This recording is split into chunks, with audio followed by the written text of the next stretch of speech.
Hello, hello, and welcome back to Tinkering with Jared. You catch me sitting in my car about to do an aerial survey.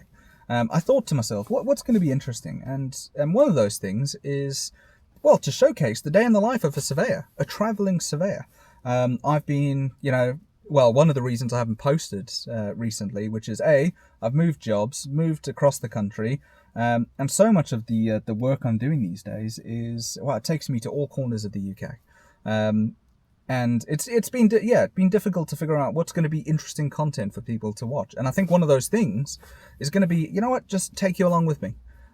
Showcase what the day in the life of a surveyor actually is. So today we're going to be doing this aerial survey of a pretty big parcel of land. We've got an interesting drone. We've got the Matrice 350 RTK, loaded with the P1. So we're going to be basically just doing we can generate a really nice, interesting point cloud. We'll clean it, but for the most part, nice, accurate 2D ortho to be able to sort of put some land pulses onto it. So what we're going to do is we're going to head out. I've 3D printed version 60 at this point, or 3060, whatever version it is, of my ground control points. Again, using the K1, which is been a godsend for this kind of stuff because I've lost a lot of ground control points. And yeah, we're going to set those out. We're going to do some observations on those points using our SingularXYZ GNSS receiver, which I have been using extensively at this point. It has been one of the best GNSSs I've ever used, to be honest with you. It is versatile, it's easy to use, it just works. SingularPad software is certainly one of the best bits of software I've used. It's intuitive, and yeah, we're going to showcase a little bit more of that because it is a really awesome little drone to be able to do things like this. It's the X1 Lite, so Singular certainly has better versions of the GPS, but the accuracies are around about the same, and it's a good bit of kit. So we're going to hop out and get everything ready and do some survey. Here we go. We have got our Singular GPS on its telescopic pole. As I say, it's a really versatile GPS. This the fact that it's got an IMU for tilt compensation, which is becoming pretty standard across most use cases at this point, but it just works. It does what you need it to do, and that's, well, the single most important thing. Does it do it well, and is it easy? And I mean, look at this. We're out in this little field here. It's going to be an interesting site to survey. Just set out some ground control points and see where the day takes us. That's going to be the fun thing to do.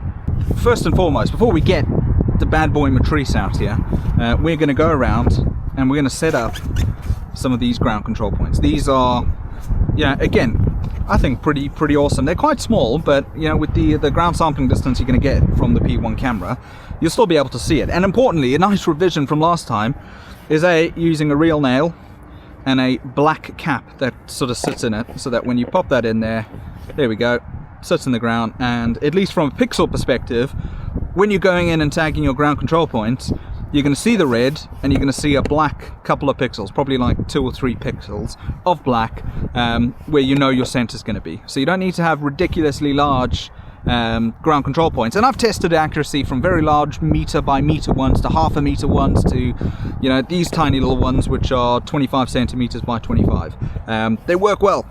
I'm chuffed to bits with them. So we're going to go out, set up some good geometry, think about some high spots, low spots, what we want to tag. What's going to be interesting is there's an old runway over there that we're going to tag, hopefully get some nice data on that runway. It leads into an old military base on the other side there.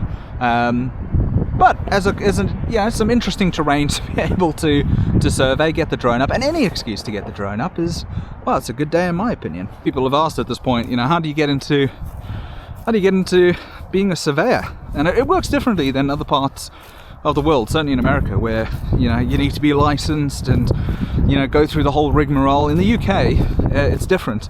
Most companies expect you to at least have a background in civil engineering, or a degree in geomatics, or geospatial engineering, something along those lines. But there is no licensing requirement, so it is a case of joining a company that specializes in aerial surveys, topos, Or if you want to be an engineering surveyor, you know, some of the big tier 1 contractors, yeah, you can apply as you know, either an apprentice level or, you know, going in as a technician, working your way up.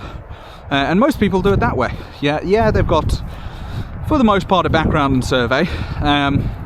But if you want to do aerial surveys, I mean, you know, it is a case of, yes, you know, everyone seems to want to do aerial surveying, at least from a commercial work perspective, because it's fun.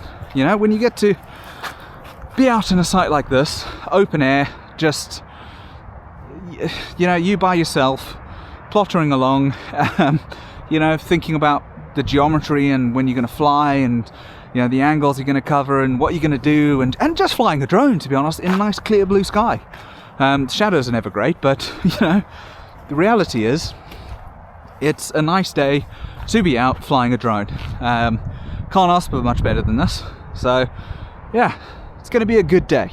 This is the kind of days that, you know, being a surveyor makes it fun, to be honest with you. So one of the important things with being a surveyor is getting accurate data.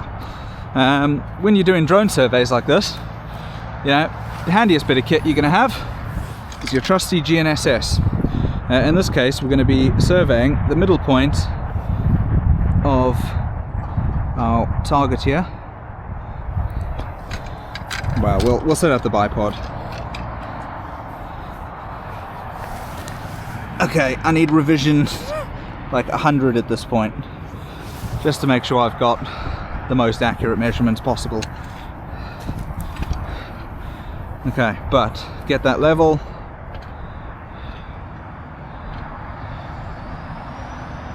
We are nice and level, looking sharp like a whistle. Get everything switched on, which I should have done in the first place. There we go. So here we have our SingularXYZ light set up over our ground control marker with a bipod, ready to record an observation on this point. Now, ideally, what you want to be doing is recording 180-second observations on your ground control points, going out, surveying each point, coming back after at least 20 minutes before you've done your first survey on your first point, to account for things like satellite variability, things like that. Now, there's a lot of surveyors who will say, well, you don't actually need to to worry about that, you know, because when you're doing a topo survey, you're just going out, you're banging points, etc, etc, etc. But it's a little bit different when you're setting up a control network, at least a ground control network, and you want to be as accurate as you possibly can be. Yeah, obviously we can take it a step further and we can level through all our ground control points to get the most accurate levels that we possibly can, even setting up a static campaign. But why would you do that? It's ridiculous. So what we've done here is we're going to do 180-second observations on these points, go out, average the points, and see what we get. Because it's still important, not just from the perspective of, you know, you want to defend your data set, you want to defend how you've collected your data, you want to defend the network you've created, so that when you're giving it to a client and a client deliverable, you can say, this is the methodology we employed, this is why we can justify our points are accurate, we're going to be averaging points, and you can see the raw data if you so choose. It's an important part of survey, is you know, sort of validating your own data set, but also defending that data set with your clients and the data that you produce to make yourselves the most accurate, best surveyors that you possibly can be. So in SingularPad software, we have what's known as a control point, so we can do a control point survey. We're going to do a 180-second observation on that point, really important. And you can see we've got a diameter here of 3 centimeters, so what we're going to do is measure that for 180 seconds and see a bunch of points, and then it's going to average those points and give us a single point, which is going to be pretty sick. Okay, so you can see there, I changed things a little bit. Instead of doing 180, which was going to be here for probably about 10 minutes, which is way too excessive. Set it to 30, so it's waiting for a fixed age, then it's taking a point, waiting, taking a point, etc. And you can see there all the data that you really need to be able to export and say, well, this is as accurate a point as we can possibly make, with a data table associated with it, which I think is really cool, as well as the final coordinate result. That is exactly what you need, because you want to be able to justify your data set, and there we go.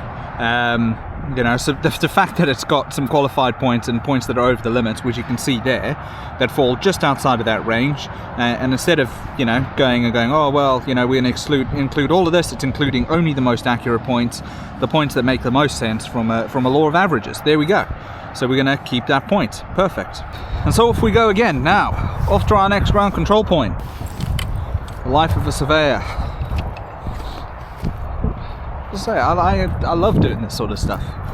You know, it's the sort of stuff that, I don't know, makes you kind of want to get out of bed, to be honest with you. You know, so often you kind of find yourself stuck in a job that, well, isn't particularly rewarding, and you've got hobbies outside of it. I mean, the goal really for most of us is to find a job that combines our hobbies with money and get paid to do what you love to do. And this is exactly it. And when you're passionate about things, you want to do as good a job as you possibly can. You know, it becomes not an arduous task to tell you to go out into a field for, you know, a good couple of days, you know, to survey or do whatever. Even if it's, you know, not the most exciting sites to be on, it's the name of the game. And I'm, yeah, loving it, to be honest with you. And I want to do a lot of other interesting things when it comes to this channel. I want to grow it and, you know, build out, you know, what we do, and, you know, working for the company that I work for now, who are a fantastic company, to be honest with you. They, you know, allow me to do this sort of stuff and allow me to just kind of get on and go out and showcase my expertise in aerial surveying, which is a very blanket, broad term, because, you know, people kind of think, oh, drones, you know, you see a person that says, oh, I'm a drone expert, but, you know, there's a lot of different use cases for drones. You know, be it you're doing inspections, or, you know, you're a specialist mapping surveyor using LiDAR and photogrammetry, you know, the whole remote sensing shebang, or, you know, you're a videographer, photographer, you know, the use cases are extensive. It is as extensive as anything is becoming really these days. You know, it's versatile. So if you enjoy, you know, find a niche within drone surveying that, you know, you're going to enjoy doing, to be honest with you, because it is a very varied field, and there is a lot to do with it.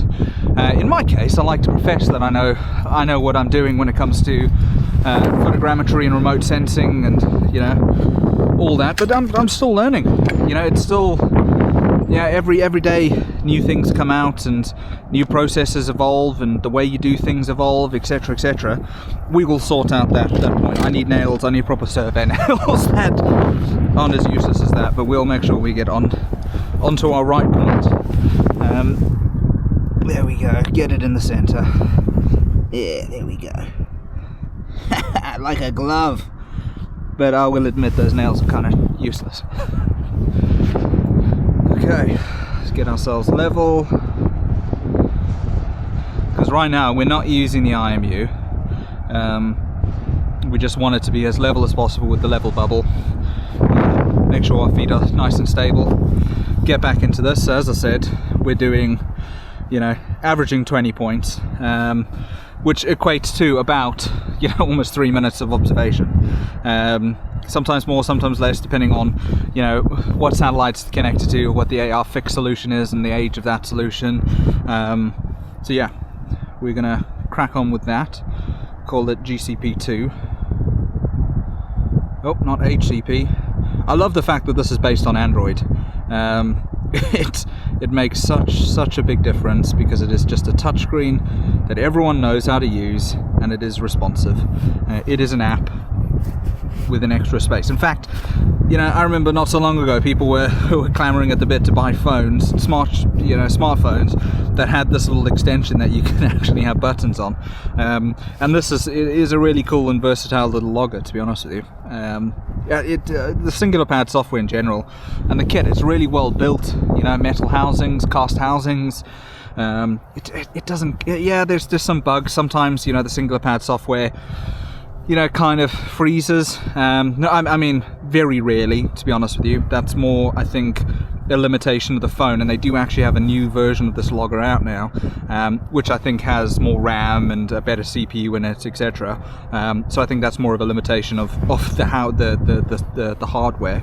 But it's still better hardware than you're going to get with 99% of other GNSS receivers out there. It is infinitely better. We're going to do something a little bit different here because, truth be told, you never really want to be more than 100 meters away from your nearest ground control point. Yeah, depending on the accuracy you really want, but you know, X and Y, fine. When it comes to your elevation, your Z accuracy, you really need to, well, just kind of have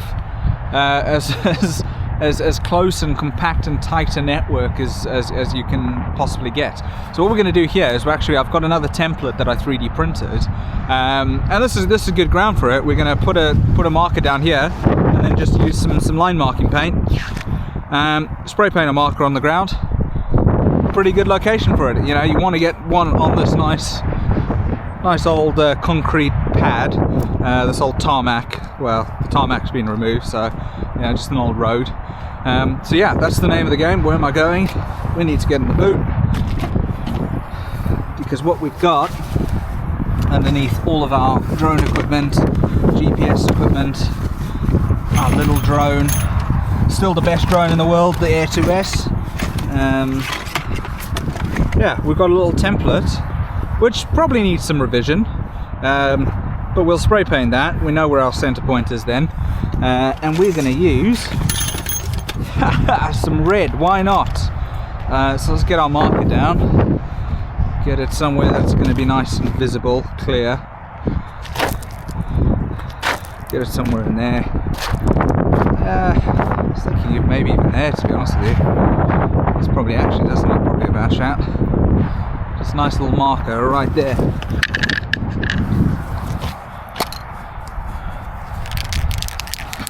I hate line marking paint.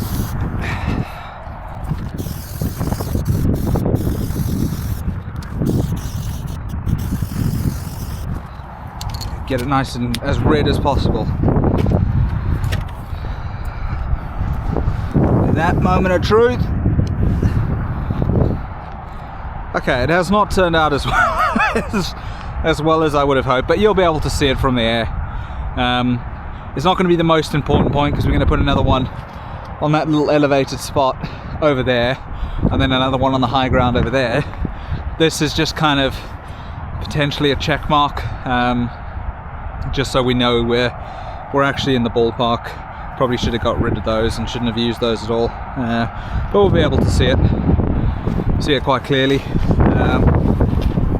Yeah, not too bad. Here we go, the Surveyor, his car, his trusty little Survey automobile, his random little spray paint, a little bit of guff. I made it a little slightly bigger. Still not convinced about it. Might revise that in a sec. Yeah, just, it's really windy. I'm a bit worried, to be honest, about getting the drone up in the air. Got the anemometer with me, so we can test the wind speed, make sure we're not exceeding it.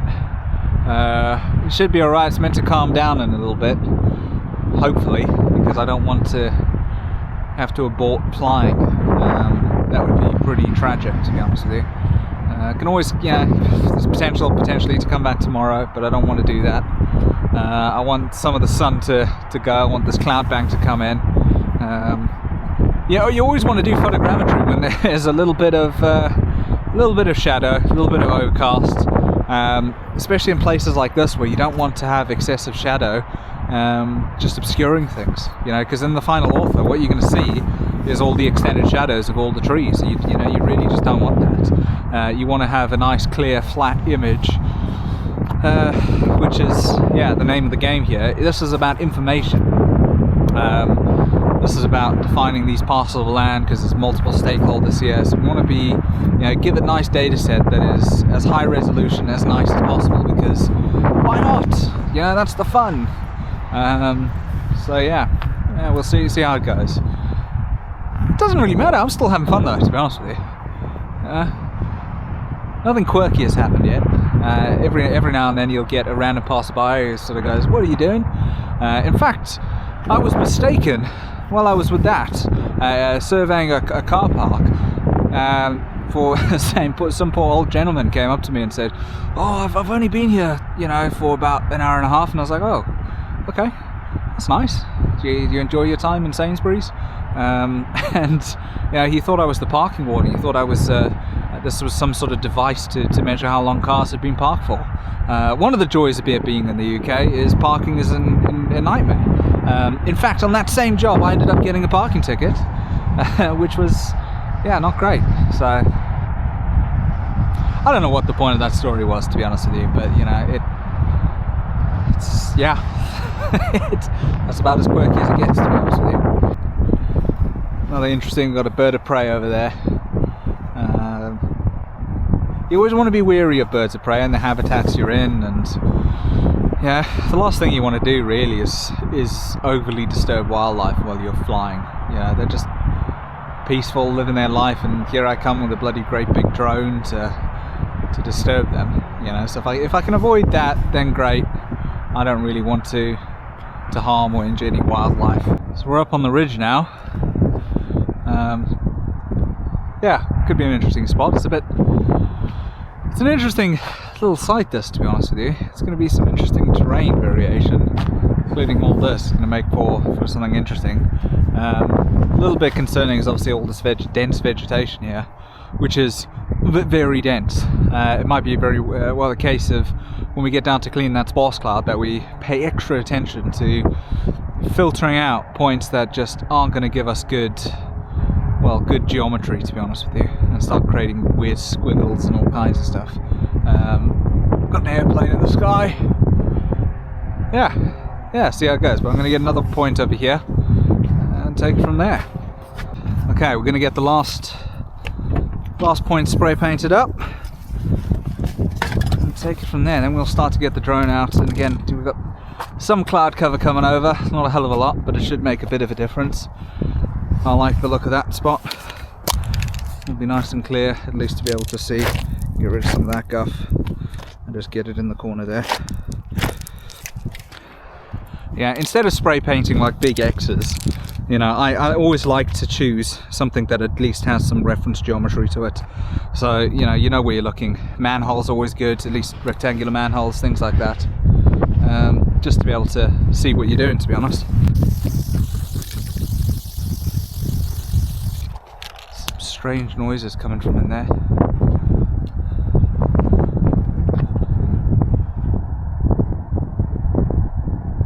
It's got me kind of freaked out. What is that?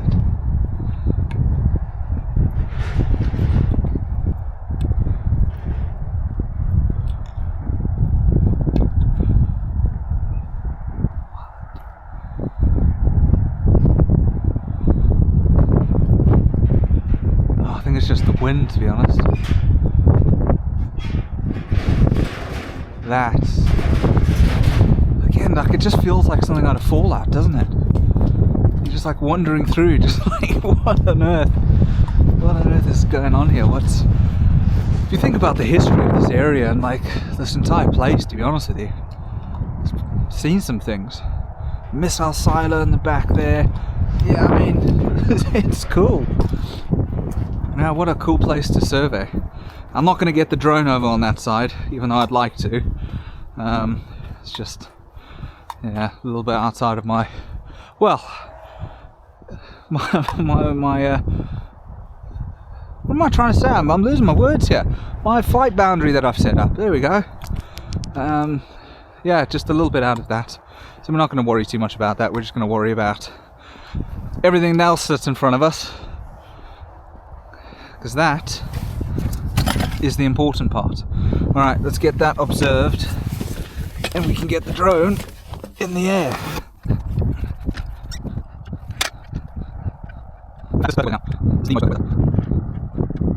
Yeah, some cloud cover, not a lot of shadow. We are swimming. Alright, so as you can see, we've got 10 GCPs. 10 for a site like this is pretty good. Truth be told, you only really need about 5 is a good number. Well, minimum you actually need about 3, but you never want to survey with 3. Yeah, one portion and, well, 3 points on your map will be accurate, the rest will be kind of interpolated from those points, which is, yeah, not what you want. So, you know, 5, it's pretty good for a relatively smallish area. For an area this size, 10 is pretty good. It means that no point is, yeah, it's within about sort of 100-150 meters of each other, which is, yeah, again, a good place to be. We can be confident to a certain extent on those elevations, because, you know, this data set might very well be used later down the line to produce a topographic survey, which will be really cool to do, because you know, generating, you know, lines from the point cloud, once it's cleaned and once you can actually visualize it in 3D space and not just randomly pick points in a point cloud, but do it properly. You get a whole lot more information that way than even if you were on the ground just with a system like this, which I've done a lot of topos with the SingularX1 at this point, and it's still, it's just an amazing bit of kit. It does what it needs to. It says what it does on the tin. Says what it does on the tin. It does what it says on the tin, which is, yeah, more than you can really ask for a GNSS. It's versatile, it's light, and lightweight is key. It's got, you know, the camera in this, which allows you to, you know, so augmented reality stakeout, and you can kind of just walk to your points. But all told, it's just a good bit of software. As you can see, it's got a hell of a lot. You know, whether you're defining perimeters and areas, you're doing stakeout, you know, CAD stakeout, put a DXF file into here, DWG DXF, staking to roads, putting in land XML files, just about everything you can do. You can do a full static campaign on this, set it up as a base in a rover, you know, and that right there is like the easiest thing in the world. You know, if I wanted to set this up as just a base for the drone, you know, put it into base node, put my radio antenna onto it, and start broadcasting like that. Super easy. For the most part, you can create localized points, all these kinds of things. You know, it is such a cool bit of kit, and I'm chuffed to bit with it, genuinely. So a big thank you to Singular, because, you know, without them it wouldn't have been that possible to do that. So, you know, awesome. I mean, just look at that. It is a thing of beauty. Ignore the mud and all that stuff on there, because I've made a dog's breakfast of all of that.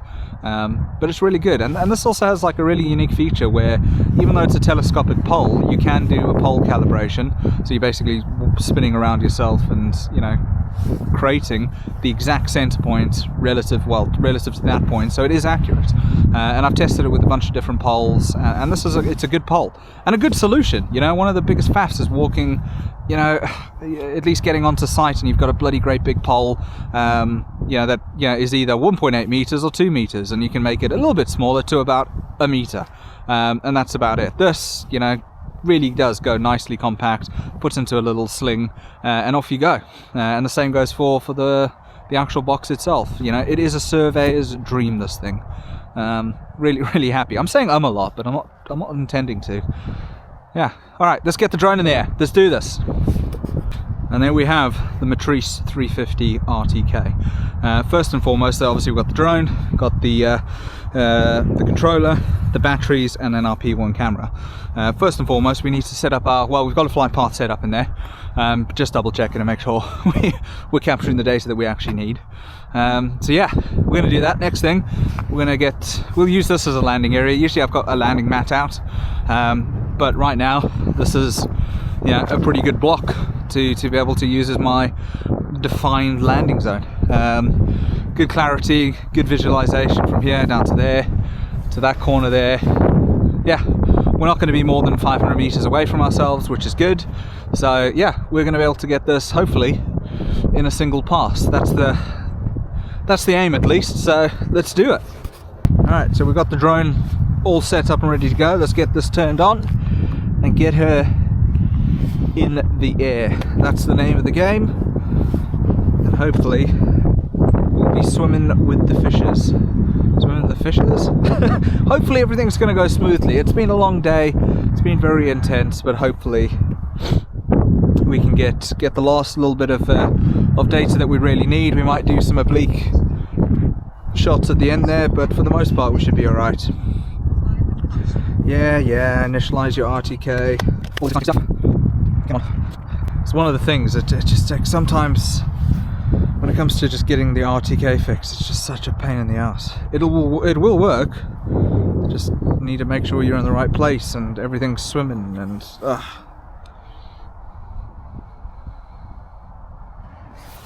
come on.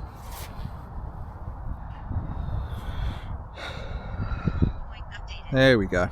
Okay. So now we can resume from our breakpoint.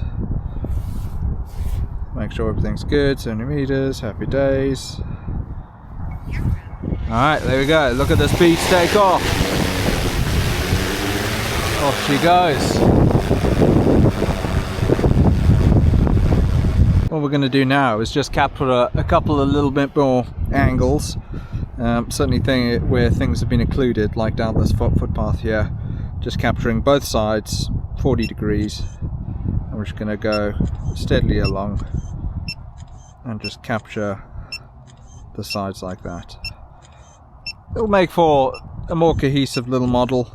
Don't want to go do too much more than that.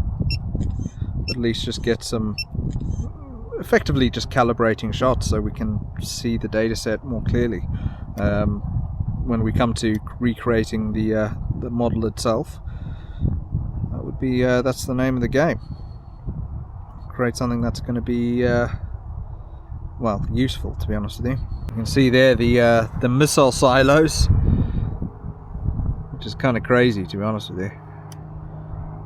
It is definitely like something out of Fallout. We don't need that data, but you know, still pretty cool. I'm going to try and get some of the more on this fence line again. Maybe do some 35 degrees on that, and just bring ourselves down to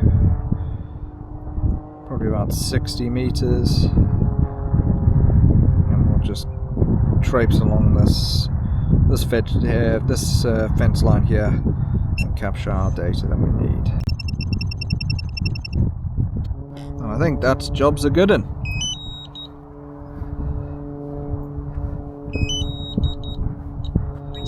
There we go. Let's bring her home. Altogether, it's been a busy afternoon, to be honest with you, and good timing too, because we're just about to lose some light, but we can get our drone. And, we've got planes doing bloody aerobatics here, which has not been great. This has been beeping at me non-stop, and I've been eyes to the sky for the most part. That's why I haven't filmed too much. You want to pay attention always when you're flying. I mean, that's just a given, isn't it, really? You want to make sure that you're not doing anything crazy and you're flying safe and that people around you are flying safe. I mean, there's a good separation between us and the planes up there. Bring us down! There we go.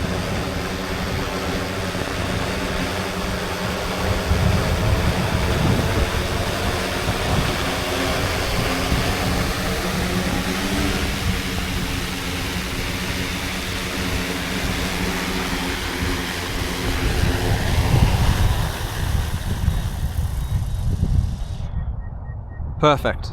There we go. Cool, we've got our data. Now we need to go around and actually get all our ground control points. Yay. Alright, so we're done with our survey, and that's just how the Singular pole actually just folds up. It just goes straight in there, into a little shoulder bag, and off you go. Back into its box. I need to clean everything up a little bit. And also because it's a phone, just switch that off. Then I'll disconnected. Just get that in there for now. I will clean everything up a little bit later. For now, I don't know what to do with my SD card right now. That just clips off. That took me a little while to figure out how to properly get this to actually go back into here properly. And it is a little bit of a case of, alright, get that like that, like that, like that.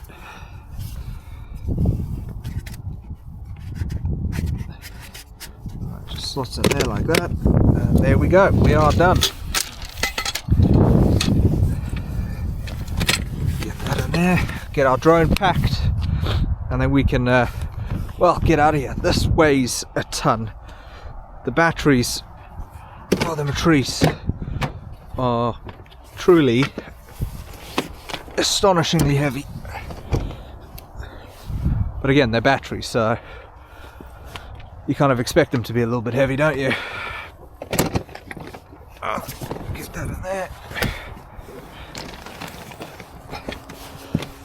Nicely in there. Get our P1 popped away. Put that over there. And let's go get our ground control point. In fact, we'll go and get one now. But yeah, it's been a good day. It's been a good survey. Lots happened. That's the fun of it. That's truly the joy of just being able to survey. Just get out here for the day. Not a bad Monday morning, well, Monday in general. Get onto site and just survey. Be alone with your thoughts a little bit. But it's going to be fun to take everyone along with me. And obviously I'm going to get better at figuring out how to do the whole talking and surveying aspect, but for the most part, this is kind of the content I want to do a little bit more. Just take you out into the field. You know, I'm going to be doing more interesting sites than this for sure. Some less interesting for sure as well. But altogether, just take you along and take you in the day in the life of a surveyor. What I do, what kind of data I get, and I'll show you the outputs that we kind of typically like to produce for these kinds of things. It's a combination of CAD and GIS and processing, all of the excitement.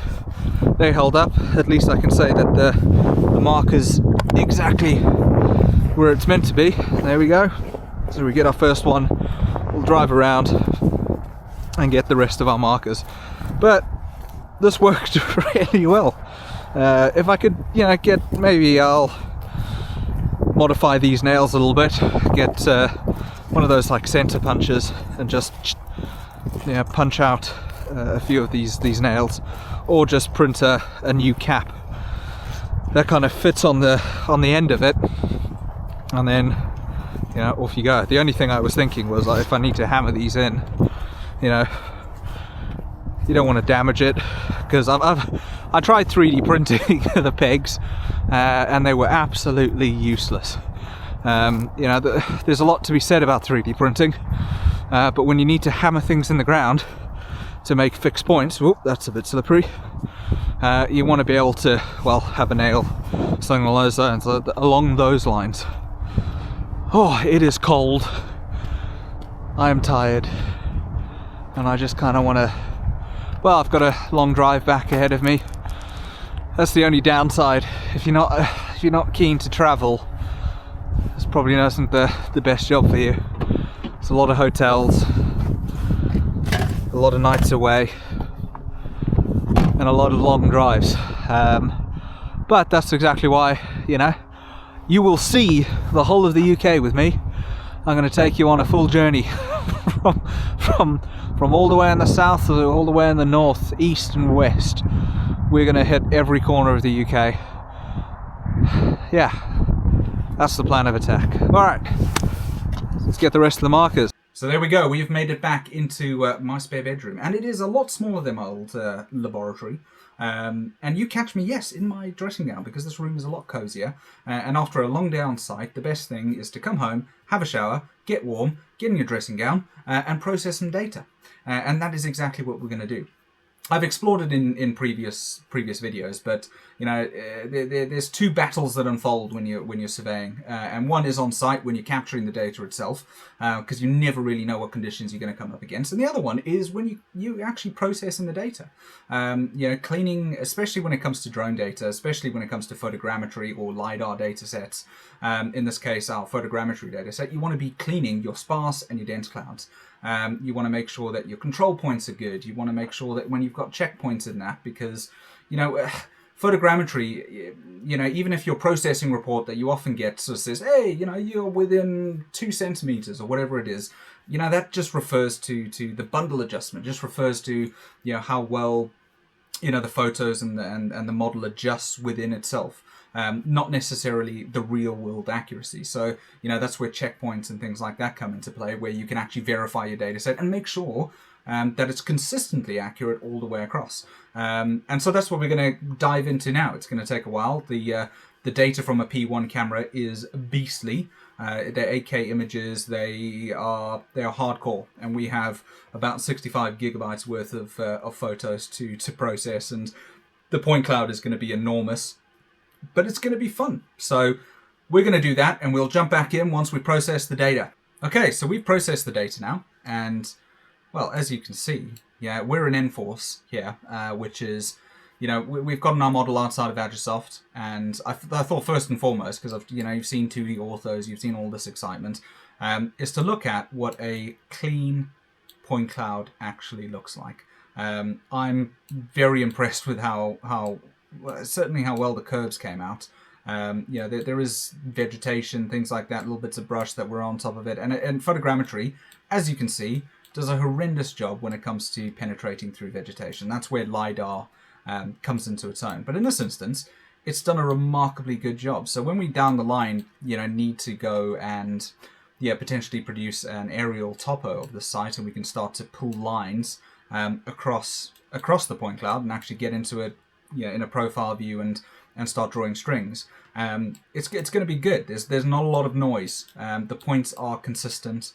There's no points erroneously floating above or below, because we filtered that, we've cleaned that, we've made sure the data that we've got is clean and it's nice. And because we've captured, a lot of different angles, and we've gone through the data set properly, and tried to again, produce a really good result, even with the fences. For photogrammetry to do a good job consistently, to pick up fences and things like that, it's pretty cool, to be honest with you. And that's where automated platforms, they fall short, because so often they don't go aggressive enough.